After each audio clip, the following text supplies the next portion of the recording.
আজও ভারী থেকে অতি ভারী বৃষ্টির সতর্কতা থাকছে দক্ষিণ 24 পরগনা এবং 2 মেদিনীপুর। পূর্ব পশ্চিম মেদিনীপুরে ভারী বৃষ্টি হবে এমনই সতর্কতা।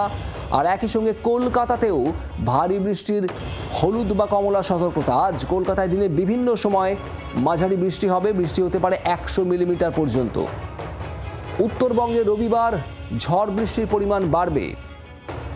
কাল ভারী বৃষ্টির সতর্কতা থাকছে উত্তরের 5 জেলায়। হালকা থেকে মাঝারি বৃষ্টি মালদা এবং 2 দিনাজপুরে। আবার আজ ভারী বৃষ্টির সতর্কতা রয়েছে জলপাইগুড়িতে।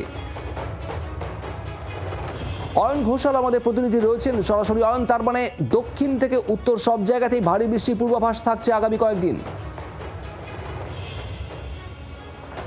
সুপ্রভাত শুভদীপ, ইতিমধ্যেই আইএমডি অর্থাৎ মৌসুম ভবন যে উপগ্রহ চিত্র জারি করেছে, এই চিত্রে দেখা যাচ্ছে যে ঘূর্ণাবর্ত তৈরি হয়েছিল সেই ঘূর্ণাবর্ত ইতিমধ্যেই নিম্নচাপে পরিণত হয়েছে।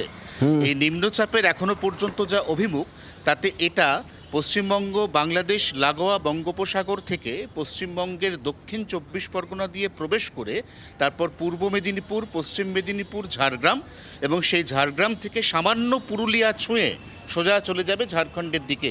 এই নিম্নচাপ একটি মাঝারি মাপের নিম্নচাপ বা মাঝারি শক্তির নিম্নচাপ। অতএব এর প্রভাব আজ সন্ধ্যের পর খুব একটা থাকছে না। তাই আজকে যেখানে যেটুকু বৃষ্টি হওয়ার, সেই বৃষ্টি আগামীকাল রবিবার লক্ষণীয়ভাবে কমবে। আজকে সবথেকে বেশি বৃষ্টি হতে চলেছে দক্ষিণ 24 পরগনা, পূর্ব এবং পশ্চিম মেদিনীপুর এবং তার সঙ্গে বাঁকুড়া জেলায়। এবং এর পাশাপাশি ভারী বৃষ্টির পূর্বাভাস দেওয়া হয়েছে এই জেলাগুলির লাগোয়া কলকাতা, হাওড়া, হুগলি, পশ্চিম বর্ধমান এবং কিছুটা পুরুলিয়া জেলা।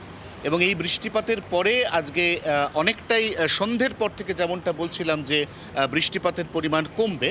উত্তরবঙ্গের ক্ষেত্রে বৃষ্টি এখনও পর্যন্ত চলবে। উপরের দিকের 3 জেলা এবং তার সঙ্গে নিচের দিকের 2 জেলা, এই 5 জেলাতে উত্তরবঙ্গে ঘুরিয়ে ফিরিয়ে কোথাও মাঝারি, কোথাও ভারী এবং কোথাও বা বিক্ষিপ্তভাবে 2-1 পশলা অতি ভারী বর্ষণের পূর্বাভাস রয়েছে।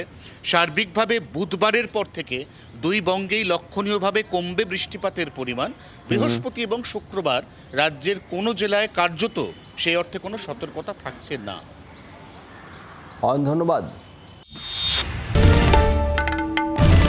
বাংলার আওয়াজ, বাঙালির আবেগ, জি 24 ঘন্টা।